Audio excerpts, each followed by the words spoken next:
ፍቅር አለ ብለህ ታስባለህ? አዎ በጣም በፍቅር አምናለሁ። አሁን ሚስቴ ሆና ከነቡግሬ የማትስመኝ ከሆነች ወዲያውኑ ነው የምፈታት። አዶናይ እንኳን ደስ አለ። ሺዝ ኦኬ ያ ሺዝ ፋይን። ስልኳም አለኝ፣ ዋትስአፕ ላይ ማውርተናል፣ ኢንስታግራም ላይ ማውርተናል። የኔ ውድ ፍቅር አዶናይ 5 ሚሊዮን ፎሎወርስ በመግባቱ የደስታ ዝግጅት ባዘጋጀው ያለ መገኘቷ ብዙዎችን አነጋግሯል። ጃኒና አዶናይ ያላቸው የፍቅር ግንኙነት ተቋርጧል፣ እንዲሁም ደግሞ አዶናይ ከረድኤት ጋራ አዲስ የፍቅር ግንኙነት ጀምሯል የሚሉ በርካታ ጥያቄዎች ይነሳሉ። ለዚህ ጥያቄዎች ዛሬ ምላሽ ይዤላችሁ መጥቻለሁ። ሰላም ውድና የተከበራችሁ የህይወት ቲዩብ ቤተሰቦች እንደምን አላችሁ? በያላችሁበት ሰላማችሁ ይብዛልኝ።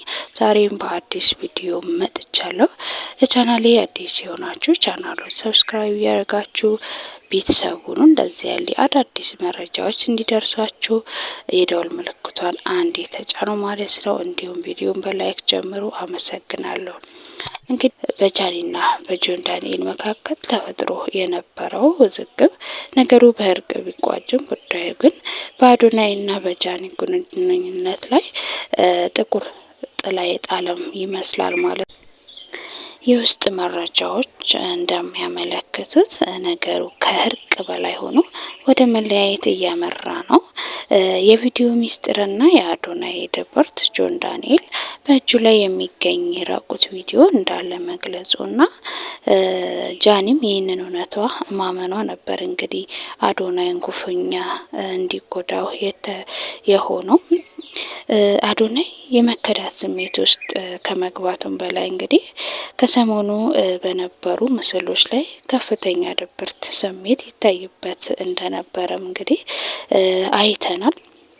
አዶናይ 5 ሚሊዮን ተከታዮችን በመግባቱ ምክንያት ቤተሰቦቹ፣ ወዳጆቹና የቅርብ ጓደኞቹ በተገኙበት ደማቅ የደስታ ፕሮግራም አዘጋጅቶም ነበረ።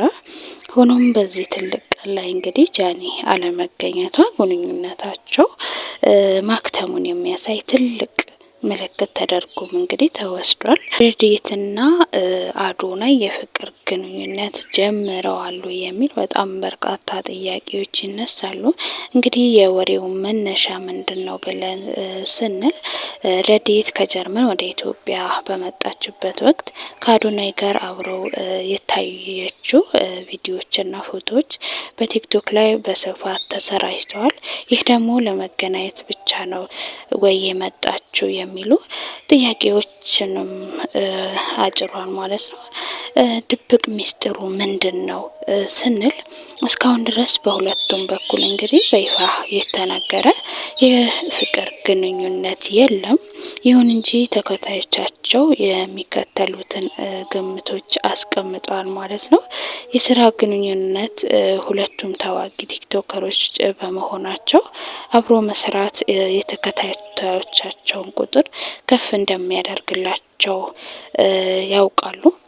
አብዛኛው ቆይታቸው ለዚህ ቪዲዮ ተራ ተብሎ የታቀደ ሊሆንም ይችላል የሚሉ አስተያየት ሰጪዎች አሉ ማለት ነው።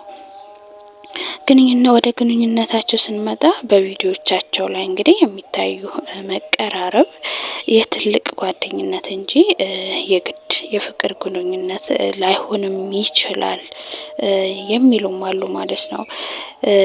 ተከታዮቻቸው እንግዲህ በማህበራዊ ሚዲያ ላይ ጥምረት መፍጠር ከፍተኛ እይታ እንዲሁም ደግሞ ወይም ደግሞ ቪው ስለሚያገኝ ሚስጥራዊ በመምሰል የተከታዮችን ቀልብ ለመሳብ የተደረገም ዘዴ ይሆናል የሚሉ አሉ ማለት ነው።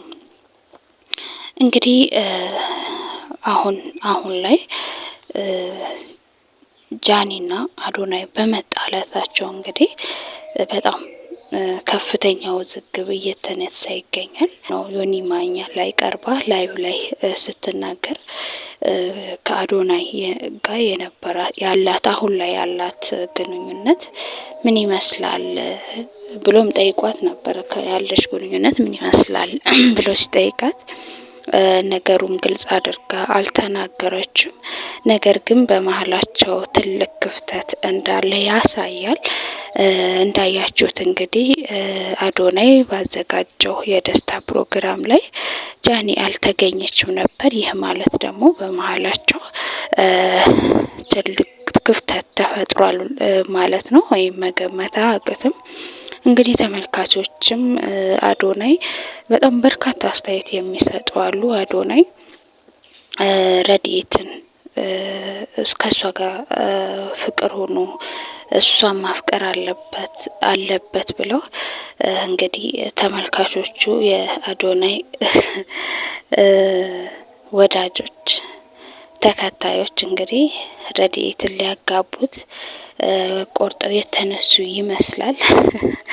በነገራችን ላይ አብሮ የሰራ ሁሉ አብሮ በቪዲዮ የታየ ሁሉ ይፋቀራል፣ ይዋደዳል ማለት አይደለም። እነሱ በጣም ታዋቂ ቲክቶከሮች ናቸው ሁለቱም እና ሁለቱም ሲገናኙ ደግሞ የራሳቸው የሆነ ትልቅ ቪው ይኖራቸዋል። ፎሎወራቸው ይጨምራል፣ ያድጋሉ።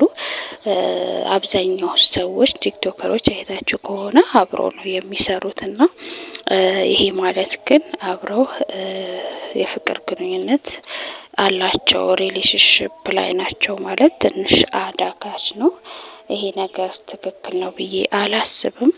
እንግዲህ ከጸቡ በኋላ ጃኒ ከሆነ ሰው ጋራም በቪዲዮ መታለች። የኔ ውድ እያለች እንግዲህ ትንሽዬ ሰከንድ ናት ቪዲዮ። የኛ ሰው እንግዲህ ከጉድጓዱም ቢሆን ቅርፉር ያመጣልና በጣም ከመቼው ነው ምንድነሽ አንቺ ብለው በጣም ብዙ አስተያየት የሚሰጡ አሉ። ከሀዲ ነሽ የሚሉም አሉ። እንግዲህ በጣም ከባድ ነው፣ በጣም ከባድ ነው። ነገሩ ወዴት እንደሚያመራ አይታወቅም። ነገር ግን የኔ ምኞት ጃኒና አዶናይ ታርቀው አንድ ላይ እንዲሆኑ ነው። ሰዎች ግን ረድኤትን አግባት ከረድኤት ጋር ነው የሚሉት ነገር ትክክል አይደለም፣ ውሸት ነው። ምንም አይነት የፍቅር ግንኙነት ከሷ ጋር አልጀመረም ማለት ነው። እኔ እስከማውቀው ድረስ ይሄ ነው። እንግዲህ የዛሬ ቪዲዮ ይሄን ይመስል ነበረ ጋይስ። እናንተም ሀሳብ አስተያየታችሁን በኮሜንት ሴክሽን ላይ አስቀምጡልኝ። ስለተከታተላችሁኝ እጅግ አድርጌ አመሰግናለሁ። ቤተሰብ ያልሆናችሁ ቤተሰብ ሁኑ። ሰብስክራይብ ያደረጋችሁ ቶሎ መረጃ እንዲደርሳችሁ የደወል ምልክቷን አንዴ ንኳት፣ ኖቲፊኬሽን እንዲደርሳችሁ ማለት ነው። አመሰግናለሁ ስለምታበረታቱኝ በጣም ነው የማመሰግነው። እያበረታታችሁ ላላችሁ ልጆች እጅግ አድርጌ አመሰግናለሁ። ኖሩልኝ የኔ ወርቆች።